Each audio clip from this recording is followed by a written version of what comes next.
हैं ये शाहकार अफसाने, शाहकार अफसाने हैं ये शाहकार अफसाने, शाहकार अफसाने, शाहकार अफसाने, शाहकार अफसाने।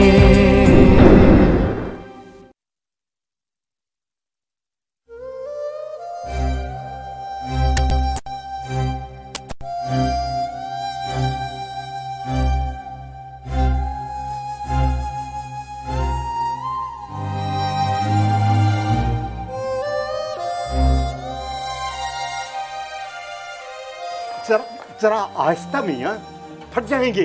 अरे जनाब, आप फिक्र क्यों करते हैं? मेरे लिए तो ये रद्दी है।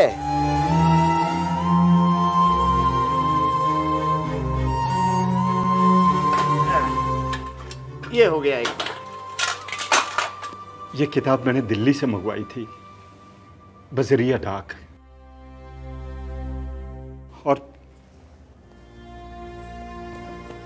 ये किताब ये मुसन्नफ ने मुझे दी थी, खुद अपने हाथों से तोहफे के तौर पर। और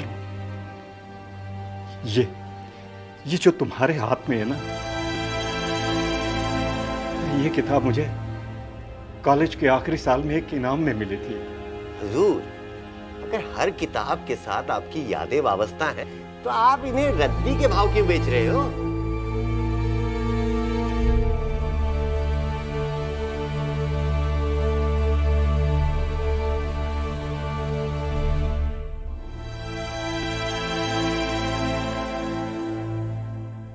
डैडी। ओ बेटा, कहो क्या बात है?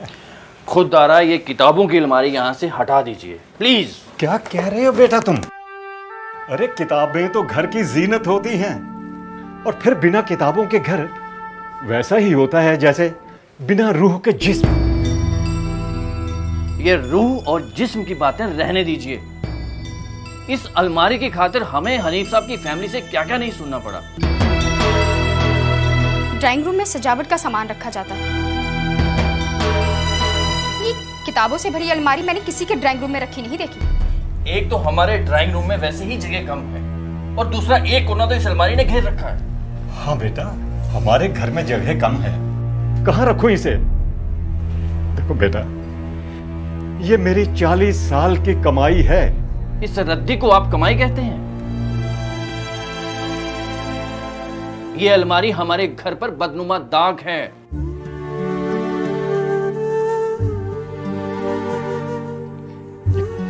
क्या कह रहे हो बेटा तुम? आप इन किताबों को कितनी कितनी बार पढ़ चुके हैं, अब ये आपके किस काम की? और वैसे भी हमारे लिए इसकी अहमियत कूड़ा करकट से ज्यादा कुछ नहीं।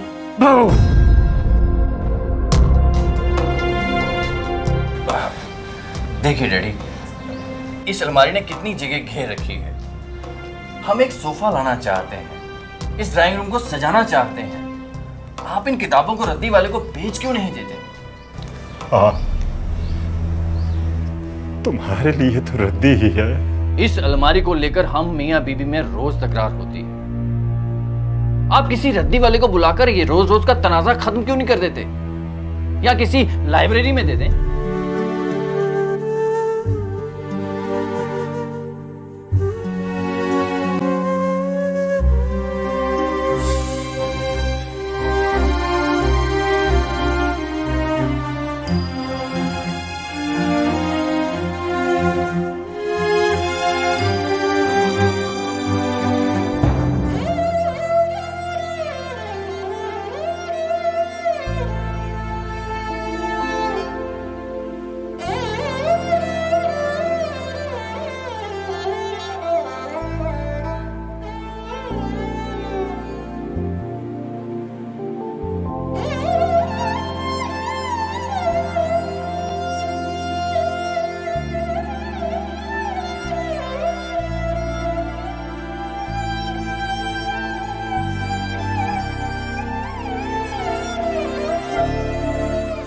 लगता है बरसों से इसे किसी ने हाथ नहीं लगाया। यहां तो बस बेकार पड़ी हुई है। मेरे यहां इसका बेहतर इस्तेमाल हो सकता है। कब से तलाश थी इसकी।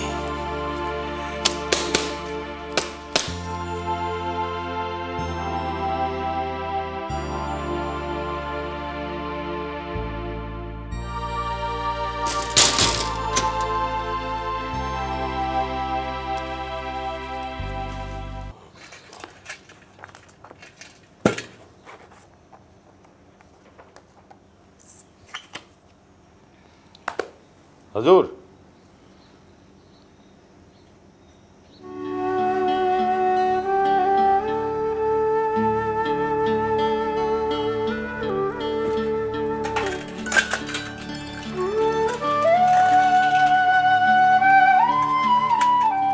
एक फातिमा ही थी जिसने जिंदगी के नशीबो फराज में हमेशा मेरी पसंद नापसंद का ख्याल रखा। पुराने घर के इकलौते कमरे में एक कोने में किताबों के ढेर लगा रहता था।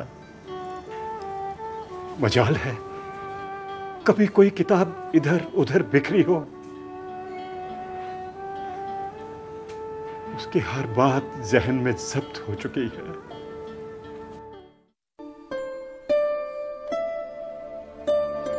कभी कभी तो मुझे लगता है मैं भी एक किताब होती तो हमेशा आपके हाथों में आपके जेरे नजर रहती, यही ना? हाँ।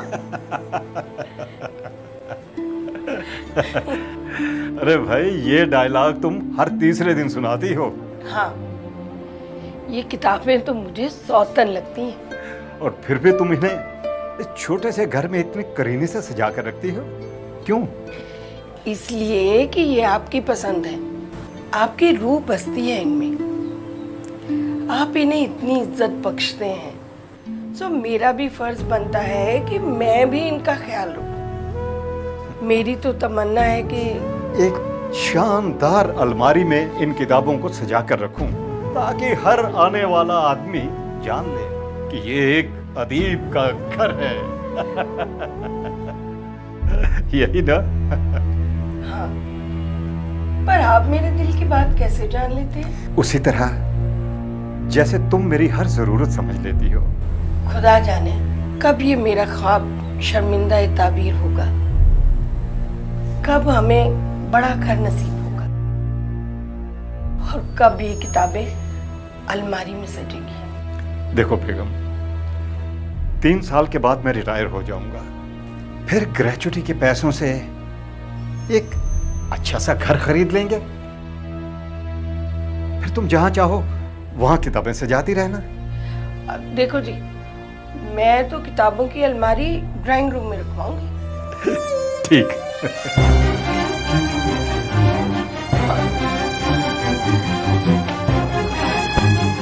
आज फिर पेट में दर्द हो रहा है। कितनी बार कहा है कि चलकर डॉक्टर को दिखाते हैं, मगर तुम हो कि अरे डॉक्टर की क्या जरूरत, मामूली सा दर्द है, अभी ठीक हो जाएगा। बेगम, फिर भी तुम डॉक्टर के पास जाने से कतराती क्यों हो तुम? आजकल इलाज कितना महंगा है पता है? अनवर और शाहीना का कॉलेज का खर्च, मकान का किराया, बिजली, पानी, गैस, टेलीफोन का बिल, इन अखराजात से कुछ बचता ही कहाँ है। और फिर डॉक्टर ने ऑपरेशन बता दिया तो कहाँ से लाएंगे लाख 2 लाख। मैं ठीक हूँ, कुछ नहीं हुआ मुझे, ठीक हूँ मैं।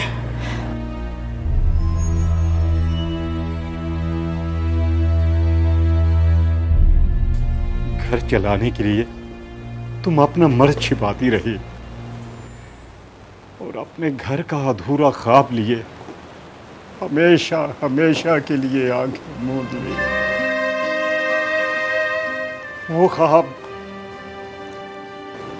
जिसकी तामीर की जद्दोजहद में सारी उम्र हाथ बटाया था। आपने मुझसे कुछ कहा हुजूर? नहीं, बस माज़ी की यादों का तूफान उठा था दिल में।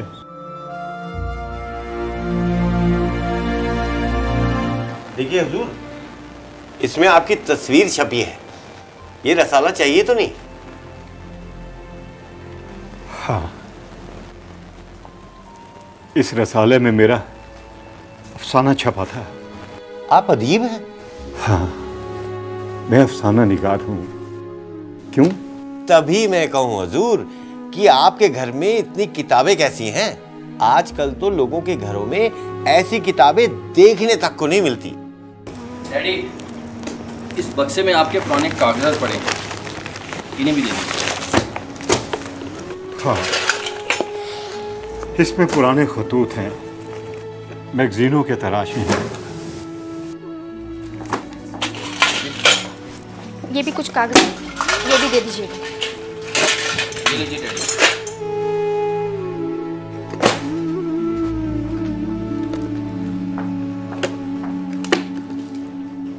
इस बक्से में क्या है हुजूर? इसमें बड़े बड़े अदीबों के खतूत हैं। ये मेरे किस काम के?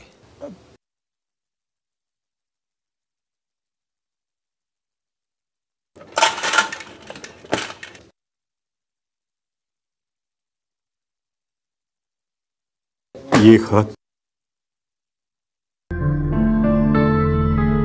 फातिमा, फातिमा।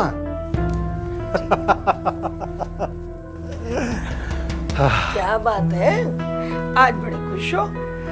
कोई खास बात? अरे फातिमा, आज बर्रे सगीर से एक बहुत बड़े मुसन्निफ का खत मौसूल हुआ है। अरे मेरा अफसाना जिंदगी तेरे नाम उन्हें बहुत पसंद आया है। अरे साथ में उन्होंने अपनी 2 किताबें भी भेजी हैं, ये देखो। और ये खत मेरे लिए किसी ट्रॉफी से कम नहीं। सच पूछो ना तो ये खत मैं सारी उम्र संभाल कर रखूंगा। अरे मेरे अफसाने को इतनी मकबूलियत हासिल होगी, मैंने कभी जिंदगी में भी नहीं सोचा था। आपके पढ़ने लिखने के शौक से मुमकिन हुआ है? नहीं बेगम, शौक नहीं, ये मेरी जिंदगी है। अरे मैंने अपनी जिंदगी में सिर्फ 3 चीजों को तरजीह दी है, अपना घर, दफ्तर और अदब। अब वैसे बेगम, तुम्हें बुरा तो नहीं लग रहा? क्या? यही कि दफ्तर से घर आकर घर के कामकाज से फारिग होकर मैं लिखने पढ़ने में गर्क हो जाता हूँ। कैसी बातें करते हैं आप? इस खत को संभाल कर रख दीजिए। मुझे तो आप पर नाज है। हाँ। अरे ये खत मैं इसे एक बार फिर पढ़ लूं? जरूर।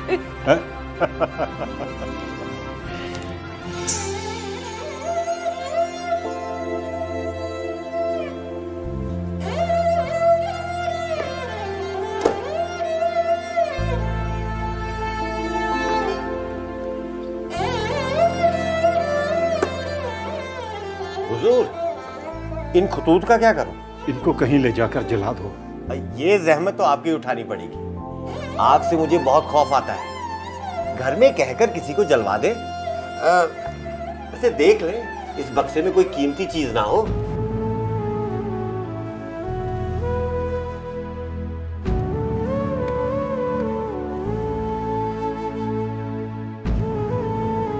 फातिमा के जाने के बाद दोनों भाई बहन मेरा कितना ख्याल रखते थे, हर बात मानते थे। अगर कभी डांट देता तो भी जुबान नहीं खोलते थे।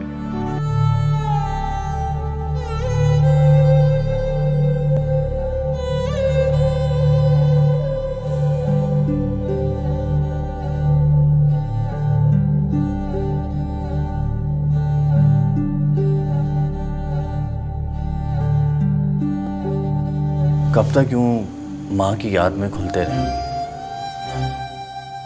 उठिए उठिए, बाहर घुमाइए, कोई किताब पढ़िए या किसी दोस्त के यहाँ चले जाइए। ठीक हो बेटा।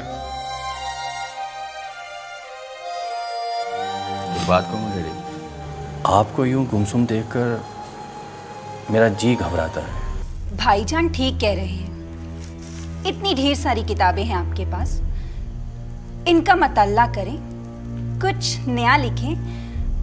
इतना नाम है आपका, लोग आपके अफसानों के दीवाने हैं। अपने आप को संभालें डैडी, मसरूफ रहा करें। मेरे बच्चे मेरी इतनी फिक्र करते हैं। आओ बेटा, इधर आओ बच्चे। डैडी, अरे मैं तो तुम लोगों के सहारे ही, जिसने जिंदगी भर साथ निभाने का कॉल किया था, वो तो चली गई। काश अम्मी भी इस नए घर में हमारे साथ होती। आप छोड़िए ना डैडी, ये लीजिए। क्या है इसमें? अरे खोल के देखिए ना डैडी।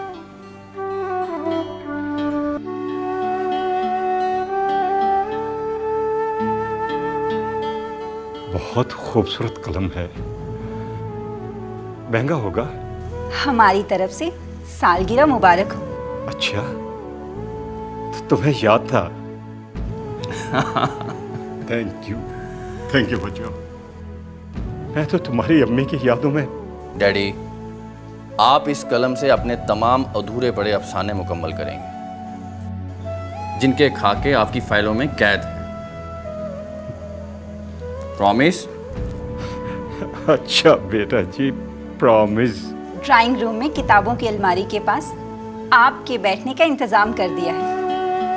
उठिए डैडी। ठीक है बेटा। उठिए ना। मैं चाय भी वहीं ले चलता हूँ, उठिए।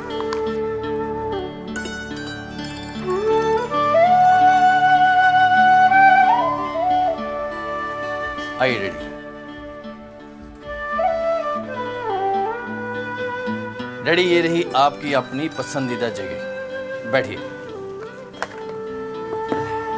और ये रहा आपका राइटिंग बोर्ड।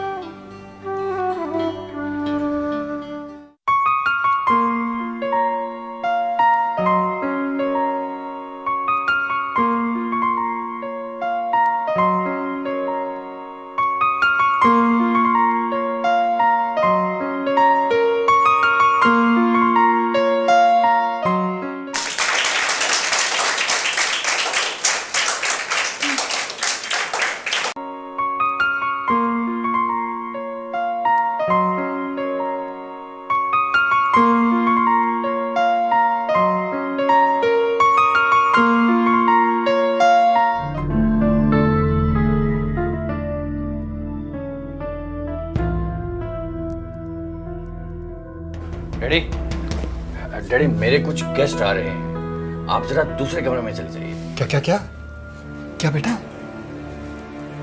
गेस्ट आ रहे हैं? कम से कम मुझसे पूछ तो लिया होता। अब हर बात पे आपकी इजाजत लेनी पड़ेगी डैडी। आपको तो बस अदब के सिवा और कुछ दिखाई नहीं देता। देख रहा हूं बेटा, जब से तुम कमाने लगे हो, मेरी हर बात तुम्हें चुभने लगी। डैडी, आपने तो अपनी जिंदगी जैसे तैसे जीनी थी, जी ली। अब हमें अपने हाल पे छोड़ दीजिए प्लीज। और हाँ, कल से आप बेडरूम में ही बैठकर लिखा करें।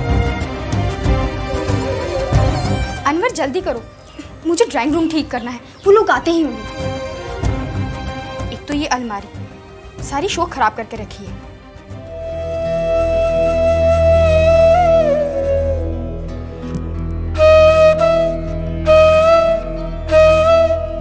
आपको कितनी बार कहा कि इस घर के कागजात मुझे सौंप दें, लेकिन आपको मुझ पर भरोसा ही नहीं।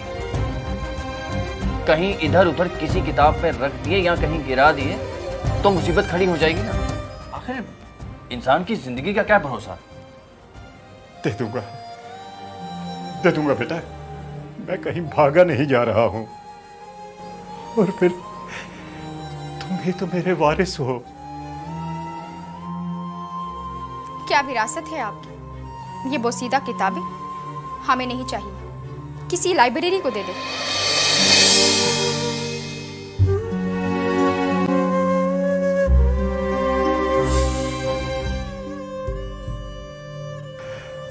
कहाँ रखूं इन किताबों को जो मेरी जान से भी अजीज है। मेरे सुख दुख के साथी, जीवन भर के कमाई और मेरे रूह का सुकून कहाँ रखूं? कौन संभालेगा ये मेरा बेशकीमती असासा?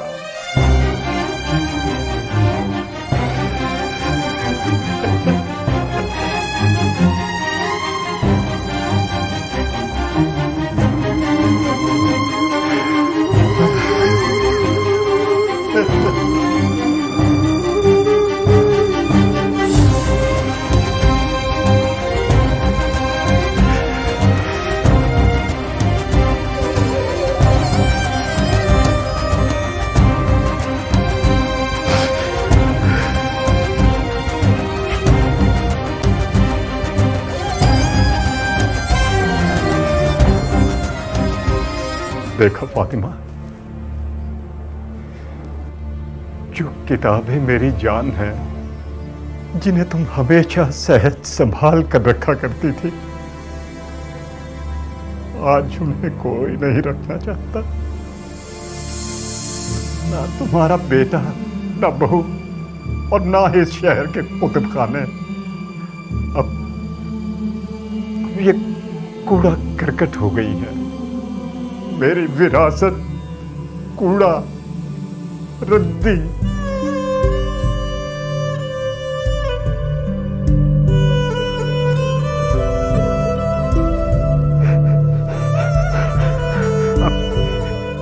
इसलिए मैंने फैसला किया है फातिमा कि कल मैं ये कूड़ा करकट बाहर फेंकवा दूंगा, क्योंकि अब इस घर को ना किताबों की जरूरत है और ना ही इस किताबी कीड़े की।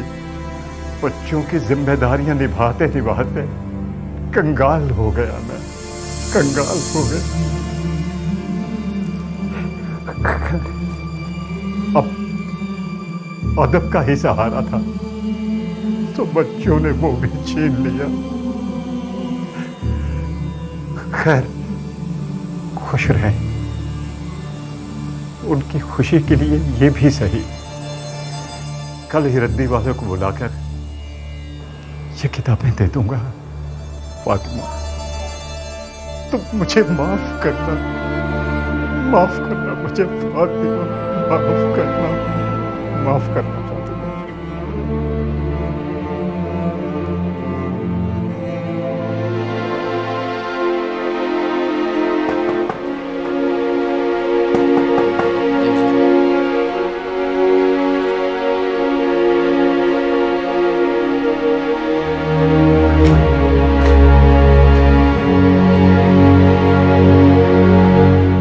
चाहिए था डैडी?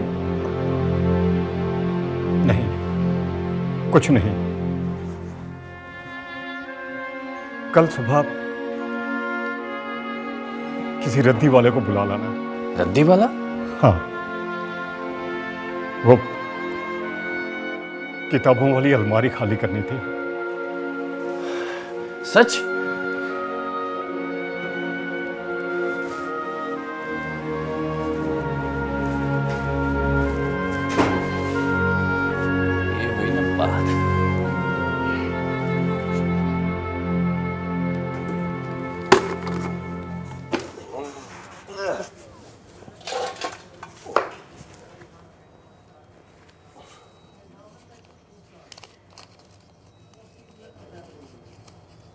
हेलो हुजूर। हुजूर,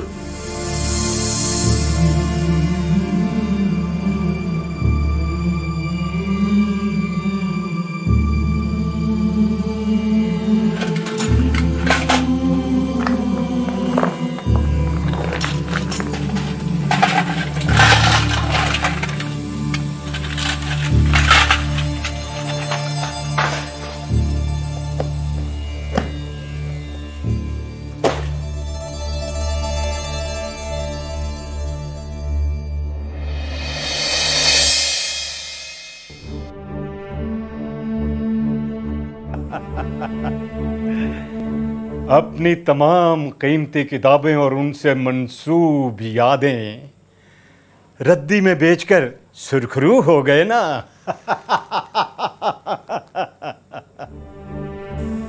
तो और क्या करता? तो बिल आखिर अपने वारिस के आगे घुटने टेक दिए ना। हार गए?